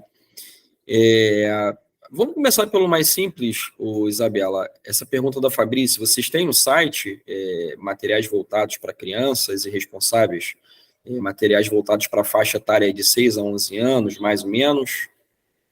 Mandei aqui o nosso site completo, né, que é a página inicial dele. Assim, a gente tem vários materiais, na verdade. Agora precisa dar uma olhadinha ali, eu também posso fazer esse compilado e depois encaminhar para o Carlos, se tem especificamente para essa faixa etária, porque muitos dos nossos projetos mais recentes, né, trabalham mais com a faixa etária de adolescentes de 13 a 17 anos.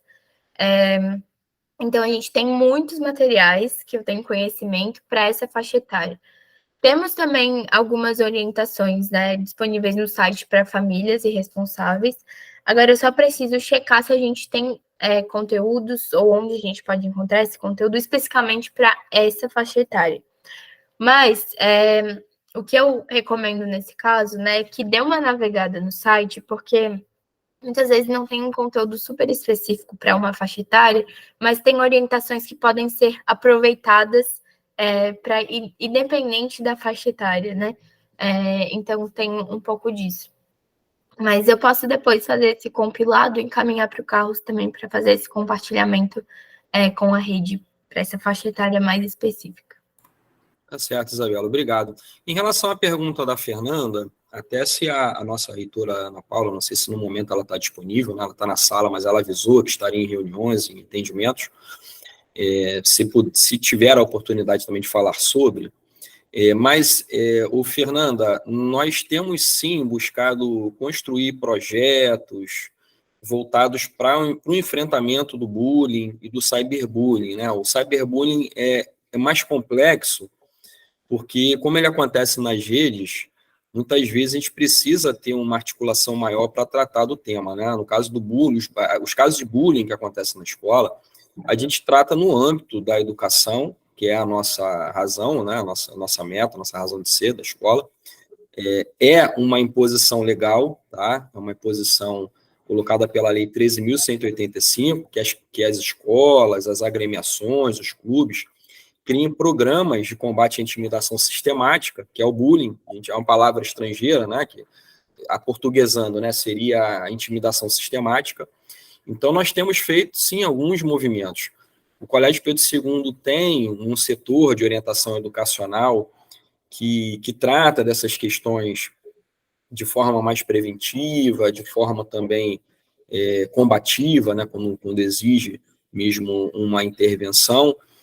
Os professores também, eles cada vez mais têm buscado se instrumentalizar, todos os profissionais da escola como um todo têm buscado se instrumentalizar para o enfrentamento dessa questão do bullying. E eu queria resgatar aqui, a Milena contribuiu aqui, o Consup aprovou um GT para enfrentamento de bullying, mas este GT ainda não foi implementado. Foi aprovado desde o ano passado, mas ainda não tem data de implantação. Entendi, Milena.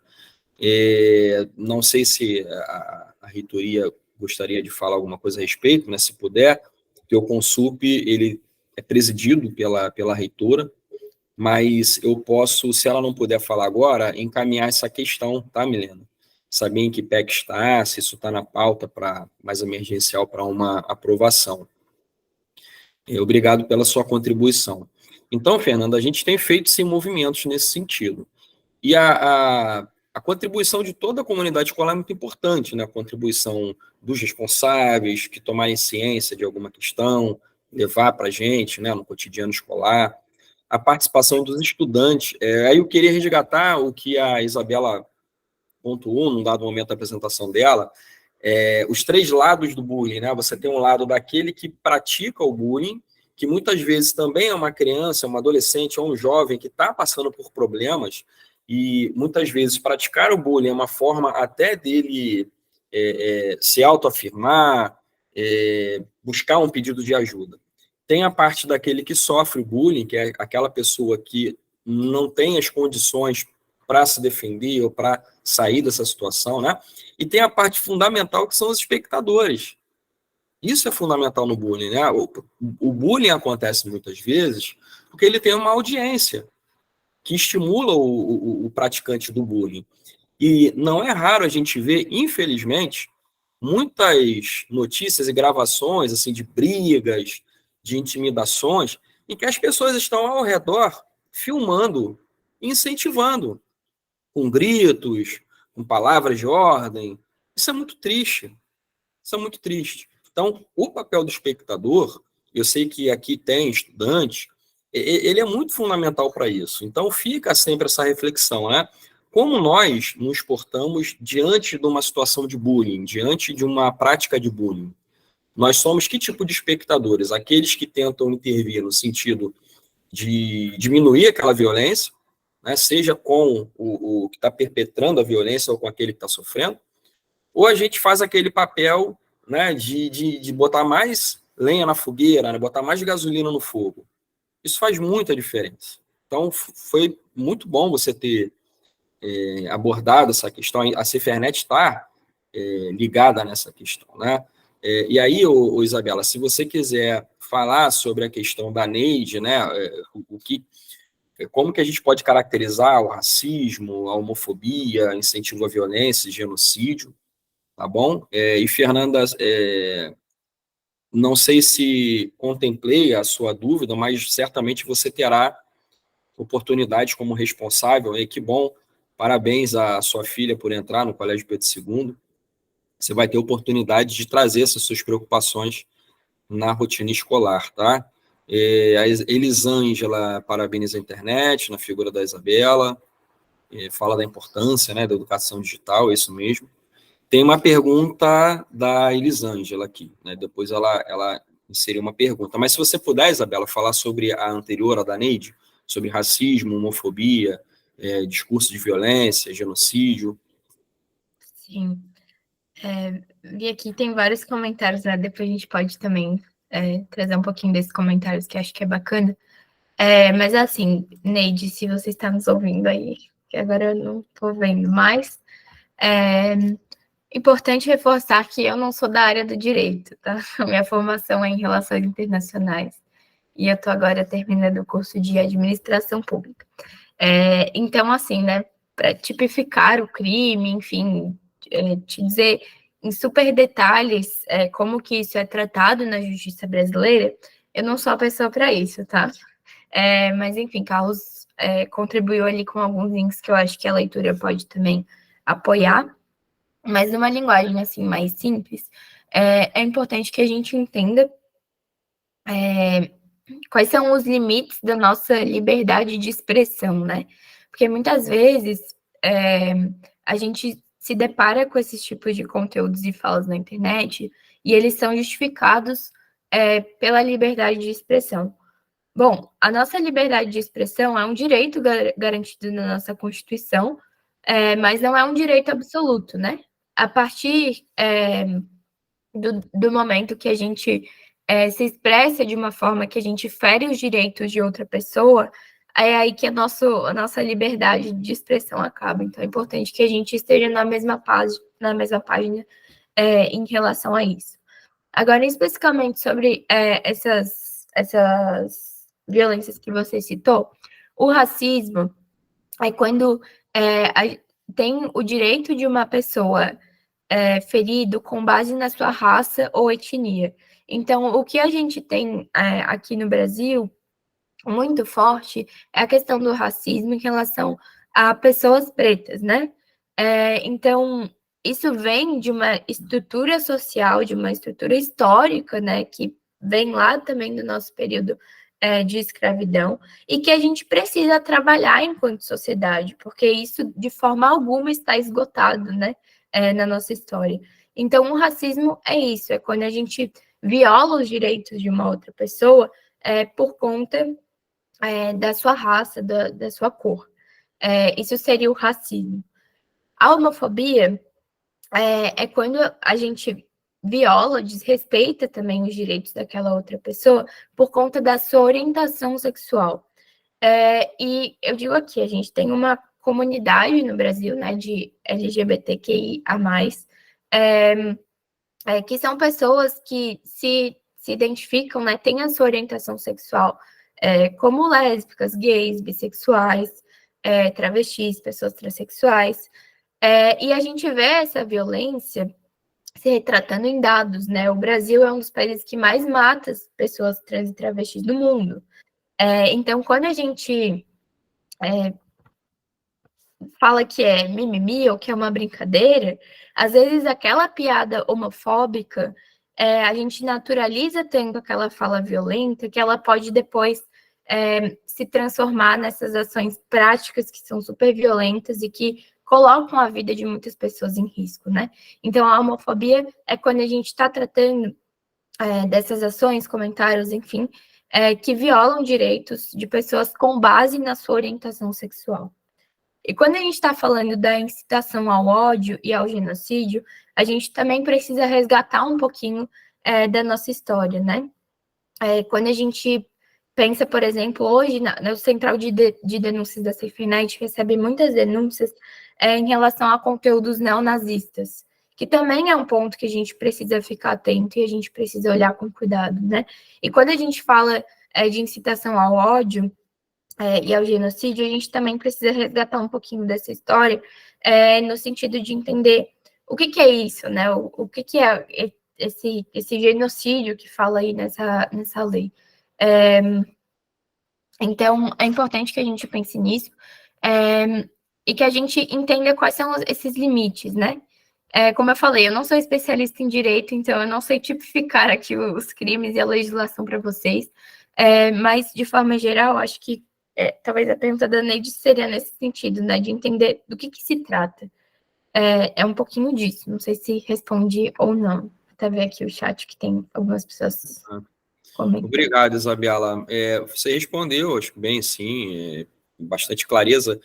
Do ponto de vista da educação, quando a gente pensa em escola, a gente está fazendo a contribuição com a formação de cidadãos, a formação humana, a gente precisa pensar todas essas questões, o racismo, a homofobia, o discurso de ódio, de modo geral, incitação à violência, genocídio, como práticas que desumanizam grupos, que inferiorizam grupos, né, que estimulam violência contra grupos que não são considerados o padrão, né?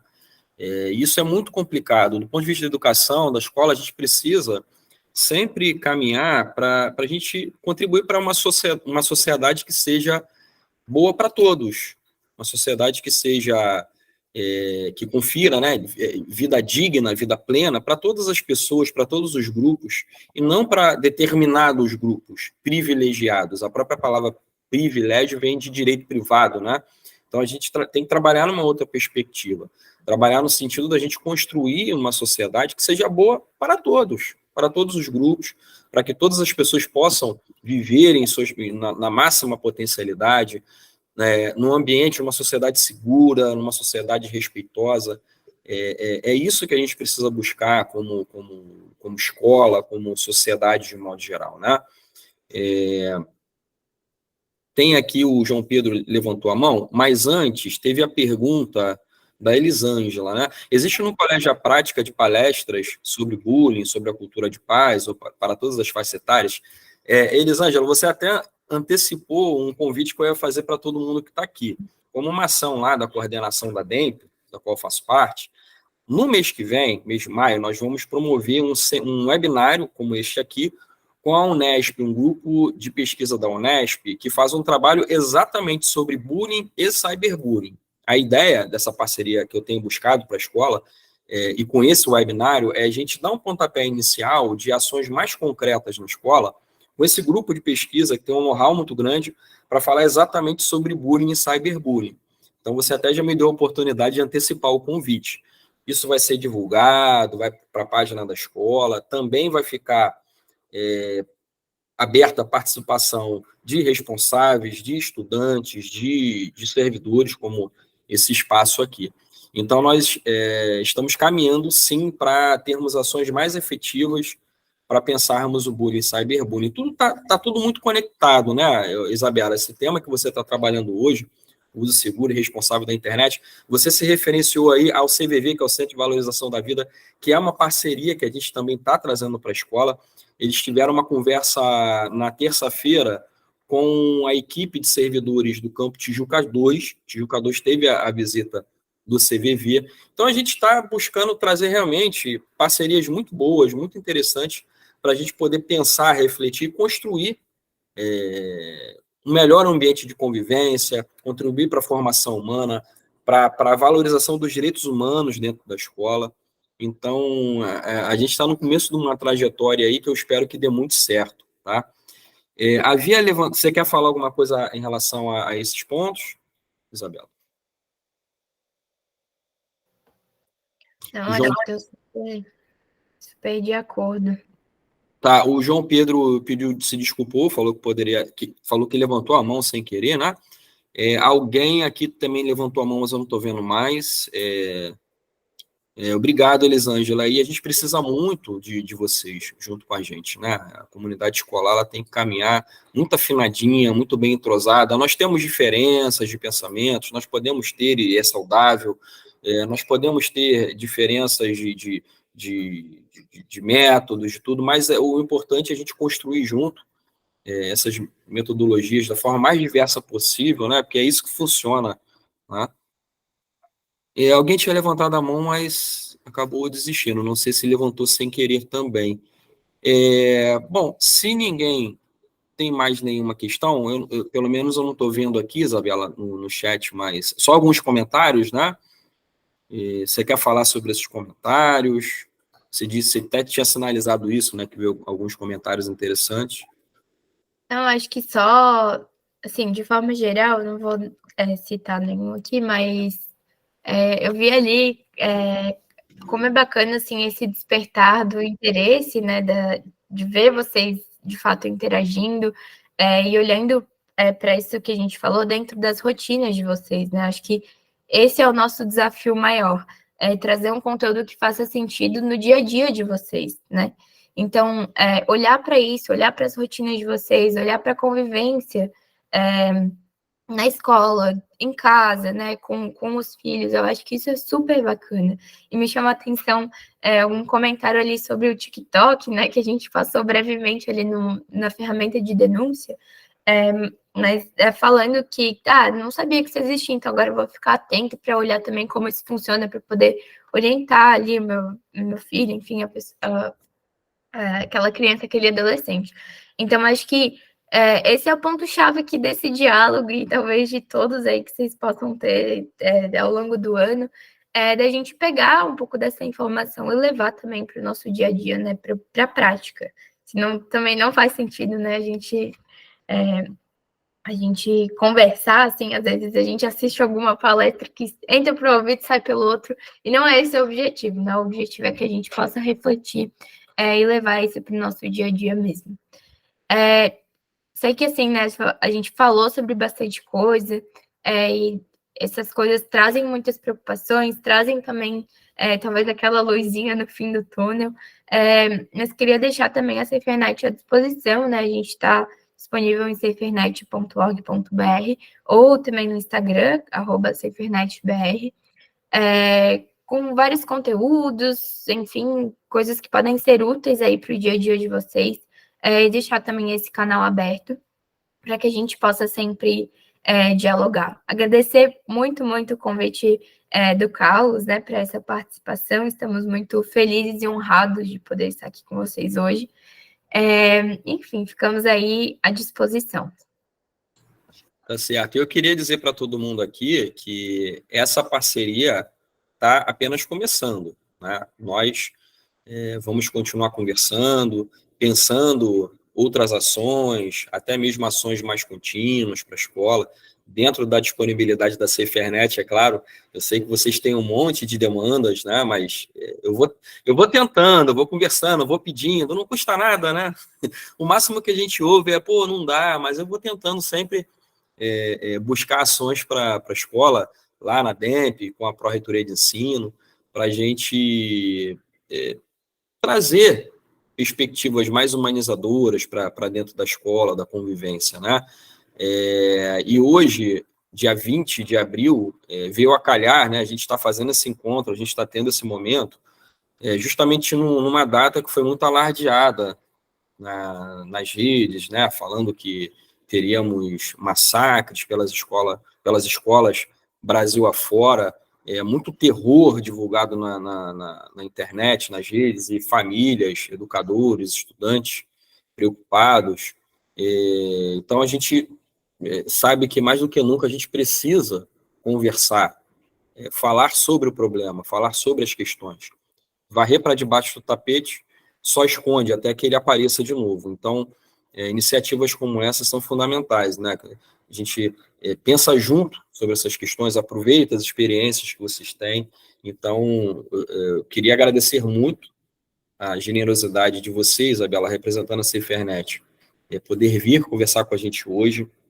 Muito obrigado por tudo que você compartilhou, seu conhecimento, as experiências suas e da SaferNet, sem dúvida alguma, ajudaram muito a gente nesse processo aí de pensar junto, tá? Queria agradecer muito a presença de todo mundo aqui também, a comunidade escolar, servidores, estudantes, responsáveis. Muito obrigado pela participação de vocês e se sintam convidados para os próximos eventos, tá?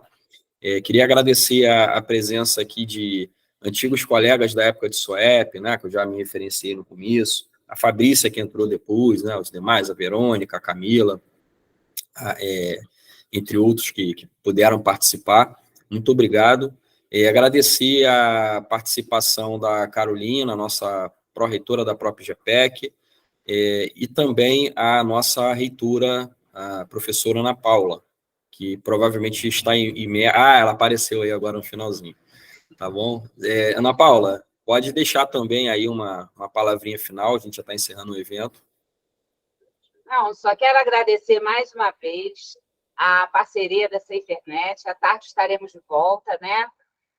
Para mais um momento. Espero que você tenha conseguido elucidar as dúvidas, Carlos, porque, como eu havia dito a ele, eu já tinha outra, como vocês estão vendo, outra reunião agendada para tomar algumas decisões, e queria agradecer a presença de todos, mas depois eu vou, como ficou gravado, vou assistir com bastante carinho aí os debates, tá bom? Obrigada. Um beijo para a Lu, que apareceu também. Saudade. Apareça. E é isso, gente. Muito obrigada. Obrigado, Ana Paula. Um abraço aí para o Ronaldo, para o Bentinho, para o Luizinho. Valeu, Capo. Tá bom? É isso, gente. Nós vamos fazer essa conversa também à tarde, né? A ideia de ser nos 2 turnos é para dar oportunidade o máximo possível de membros da comunidade poderem participar. Então, tem um grupo que vai participar à tarde. E a gente se encontra daqui a pouco, então, Isabela. Para os demais, muito obrigado mais uma vez. Tenhamos um bom dia, um bom feriado, um bom final de semana, e que a gente caminhe cada vez mais para construir uma escola de paz, uma escola de boa convivência, de respeito, tá bom? Um grande abraço aí para todo mundo. Tchau, tchau, pessoal. Obrigada.